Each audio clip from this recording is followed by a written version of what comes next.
What's going on, everybody? As you can see, the office rearranging chronicles are still in full force. However, over the next couple of days, I should have everything back to working order. Alright, so on to business. Today we're going to be creating a poster based on a movie in my collection, so let's figure out what that movie is. Alright, so I got the movies loaded in, and let's pick a random item.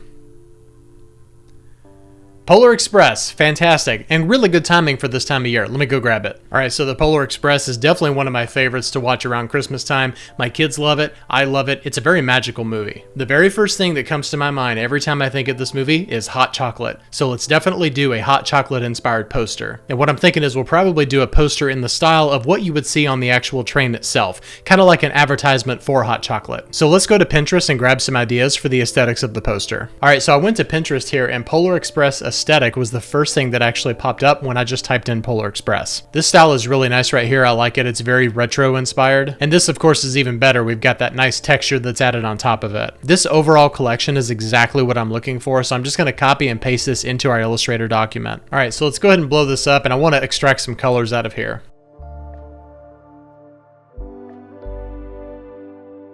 Alright, so this is a great selection of classic Christmas colors, so this is what we're going to work with. So the first thing I'm going to do is make our background color this kind of beige tan color, and then we need some nice typography, so let's go ahead and head over to Adobe Fonts. If you're an Adobe Creative Cloud customer, you have access to Adobe Fonts, just to let you know. Alright, so I'd like to look in the luxury category right here, and we're just going to type in hot chocolate. And I really like this Courage one right here. This is actually really nice. I might actually put that over to the side. I'm probably going to mix together a couple of fonts so we can kind of match that aesthetic there. Rhythm is also really nice. I like that one. Gravesend Sans is going to be a really excellent sans serif font to pair with these luxury fonts. And I really like the Groove version of Mascalero, which I already have activated. So let's go ahead and activate these other ones. Alright, so this is a really excellent set of fonts right here that I think can all work together. I think I may end up eliminating one, but I already know that Mascalero is going to be the one that we use for the words hot chocolate. Alright, so this is going to be our main header, and I really want this to be in red. I don't know if it's going to be dark or light. Probably going to go with dark for right now. And we also need to find some good ornaments here because you have to have that for this type of style. At some point, I definitely want to make sure that I use HWT catchwords. Really, really cool font. Alright, so I did a quick look through all of these, and I think that Dalliance is going to be the one that's going to be the best for the ornaments here. From what I could see, Adobe doesn't have one that has any Christmas related ones, so we're just going to go with this one.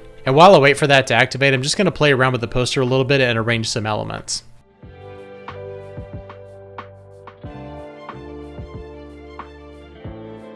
I found this image on Google and I really like it, so I'm just going to go in and trace it with the pen tool.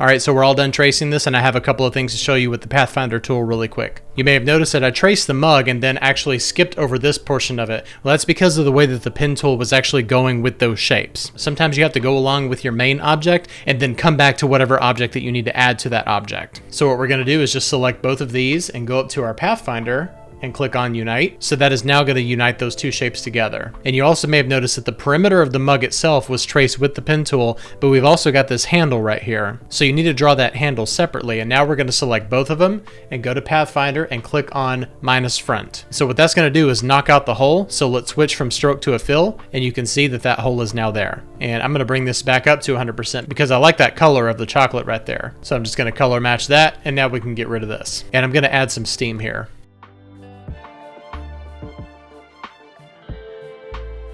This really helps to give it even more of a cozy feeling. Alright, so our Dahlia ornaments are activated now, so I'm going to go through and figure out the best ones to use for the header.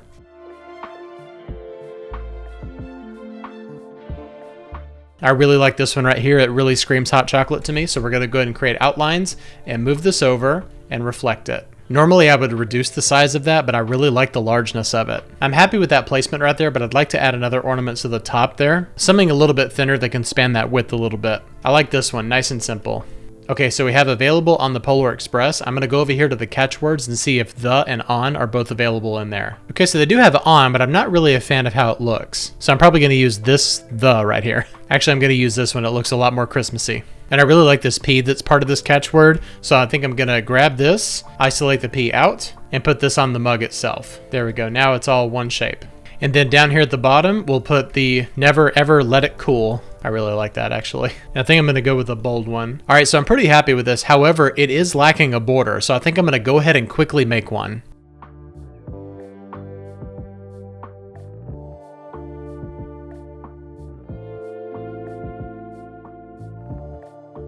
All right, so we have our border made, and obviously now we have to go in and adjust all of these elements and resize them so that they fit inside the border. So I'm gonna lock the border and then go up here to the top and scale this down about 2 inches and then move it down about 1 inch. And we'll need to move this up as well and just kind of do some general rearranging.